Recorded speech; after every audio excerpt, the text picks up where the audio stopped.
আসসালামু আলাইকুম, কেমন আছেন সবাই? হঠাৎ করে আজকে বিয়ে বাড়ি গেছিলাম একটা কাজের জন্য। গিয়ে দেখি বাংলা চলচ্চিত্রে সেই বিখ্যাত অভিনেতা অভিনেত্রীরা আছেন। আর এই হচ্ছে যে ড্যানি রাজ ভাই, অসংখ্য একজন ভালো মানুষ। আর এই হচ্ছে লাল শাড়ি পরার নায়িকার মা।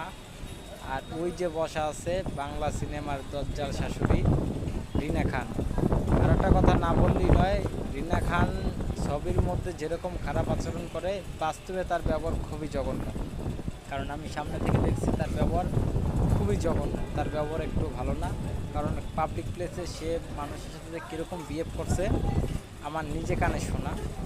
আর এই হচ্ছে যে আর একজন অভিনেত্রী দিল্লুবা, তার অভিনয় খুব ভালো আর ব্যবহার মোটামুটি ভালো। আর বিশেষ করে যে মেকআপ ম্যান গেল লাল গেঞ্জি পরা, অন্তত খুব ভালো একজন লোক। তার সাথে কথা বলে দেখছি, এই লাইনে সে 16 বছর যাবত আছে।